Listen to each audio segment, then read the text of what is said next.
Good afternoon বন্ধুরা, সবাই কেমন আছো? তো যে যেখান থেকেই আমার ভিডিওটা দেখছো না কেন, সবাই প্লিজ সাবস্ক্রাইব করে পাশে থেকো। তোমাদের একটা লাইক, একটা কমেন্টে আমার চলার পথটা একটু ইজি হয়ে যেতে পারে। যাই হোক, আমি সেই মুহূর্ত চলেই এসেছে, দেখতেই পাচ্ছ আমি জামা কাপড় গোছাতে শুরু করে দিয়েছি। আর গোছাচ্ছিলাম আর এটাই ভাবছিলাম, আসার দিনে তো কত আনন্দ থাকে, আর যাওয়ার দিনে প্রত্যেকবারই এরকম মনটা খারাপ হয়ে যায়। মনটা একদম ইচ্ছা হচ্ছে না যে যাব, কিন্তু চলে গেলে আর কিছু হবে না, কিন্তু যতক্ষণ না যাব না মনের ভেতর কত কি হতে থাকবে, যে এখানেই মানুষ হলাম, এখানেই বড় হলাম, সেই চেনা জায়গা, কি বলবো, এতদিন বিয়ে হয়ে গেছে তবুও আমি খুব মিস করি, জানো তো। আর আমার মাকে ছেড়ে যেতে একদম ইচ্ছা করে না, বিশেষ করে আমার ভাই যে যখন থেকে কাজে চলে গেছে না, আমার মা অনেকটাই একা হয়ে গেছে, অনেকটাই না, পুরোটাই বলতে গেলে একা হয়ে গেছে। তো খুব কষ্ট হয়, আর মায়ের মুখের দিকে তাকাতেও পারি না। কি বলবো, বাপিও সারাদিন থাকে না, সেই রাত্রিবেলা আসে, আসার পর আর কি একদম ক্লান্ত হয়ে আসে তো খাওয়া দাওয়া করে ঘুমিয়ে যায়। কি বলবো, কথা বলারও কেউ নেই, খুব একা। তো ফাইনালি আমি রেডি হয়ে বেরিয়ে পড়েছি বাড়ি যাওয়ার জন্য।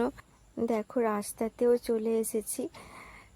এখানে হচ্ছে আমাদের স্কুল, দেখবে আমি তোমাদেরকে দেখাবো। এই দেখো, এটা হচ্ছে আমাদের স্কুল।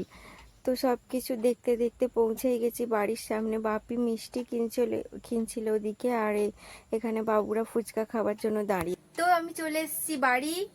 দেখো, সেই পুরনো জায়গা, পুরনো বিছানা, এইখানটাতেই বেশি শান্তি কিন্তু। যাই হোক, আমি এসেছি 6:30, আর এখন বেজে গেছে 9:10। যখন থেকে ঘরে এসেছি তখন থেকে কারেন্ট ছিল না, কিচ্ছুই হয়নি। আর এখন হচ্ছে 9:10 বাজে, এই সবে মাত্র কারেন্ট আসলো। তো এবার খাওয়া দাওয়া করবো, ছেলেদেরকে খাইয়ে দিয়েছি। এই যে খিদের জন্য কাজ ছিল, তো আমি ফোনের লাইট জ্বেলে খাইয়ে দিয়েছি। তো এখন আমি ডিনার করব, এখনো ডিনার হয়নি। কি বলবে বাবু, বলো বলো, কেমন আছো, ভালো আছো? ওটা কি বলে জানো তো, ওটা বলে তোমরা কেন কথা বলো না, আমরাই কেন কথা বলি। এখনো বোঝে না, বড় হলে ওই তোমাদের সাথে কথা বলবো ওরা দুজনে। কি বলো বাবু? টাটা করে দাও, বল বাই, আই লাভ ইউ, ছুড়ে হাম দিদা, বেবি, সোনা বেবি, তুমি বলো। হ্যাঁ, আর কিছু মনে করো না, এরা জামা পরে নেই বলে, এত গরম। এখন তোমাদের সঙ্গে ফ্যান অফ করে কথা বলছে, আমার মুখের হাল দেখো কি অবস্থা। আমার ছেলে বলছে পাখা চালাও, এত খারাপ অবস্থা, পাখা না চালিয়ে থাকা যাচ্ছে না। চলো এখন আসি, পরে কথা বলি। তো বন্ধুরা, দেখতেই পাচ্ছ সকাল সকাল রান্নাঘরে ঢুকে পড়েছি, আর এটা বাপের বাড়ি থেকে এসে হচ্ছে নেক্সট মর্নিং। তো এতদিন হচ্ছে এই 4 দিন মায়ের কাছে ছিলাম, মা করে দিচ্ছিল, আমি খাচ্ছিলাম। মায়েরা তো এরকমই হয়, তাই না? আর যাই হোক, এখানে তো আমাকে করতেই হবে, তো আমি লেগে পড়েছি আলু কাটাকাটি করতে হবে, আলুর তরকারি, একদম পাতলা করে সাদা মাটা আলুর তরকারি করব। আর এখানে দেখতেই পাচ্ছ যে ছেলেদের জন্য দুধ ঢেলে নিচ্ছি, কারণ স্কুলের একটু সময় হয়ে গেছে, আজকে উঠতে একটু লেট হয়ে গেছে। যা গরম গো, সবাইদের ওখানেই একই নিশ্চয়ই। আর তাছাড়া মেঘলার ওয়েদার করে আছে, জানো তো। তো আর প্রচণ্ড হাওয়া চালাচ্ছে, কিন্তু গরম কিছুতেই কমছে না।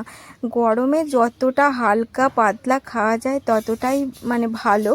দেখতেই পাচ্ছ আমি একদম কোনো মশলা ছাড়া শুধু হলুদ দিয়ে আর টমেটো দিয়ে একটা তরকারি করলাম। দেখতেই পাচ্ছ তরকারিটা হয়ে গেছে, একটু ঘেঁটে ঘেঁটে দিচ্ছি, কারণ একটু ঘাঁটা ঘাঁটা হলে খেতে বেশ ভালো লাগে। তো আমি এখনো চা খাইনি, এবার চা। মর্নিং সবাইকে। তো সকাল সকাল চা নিয়ে বসে পড়েছি, আর এখন বেজে গেছে কটা জানো, 9:10। আর ছেলেরা স্কুলে চলে গেছে।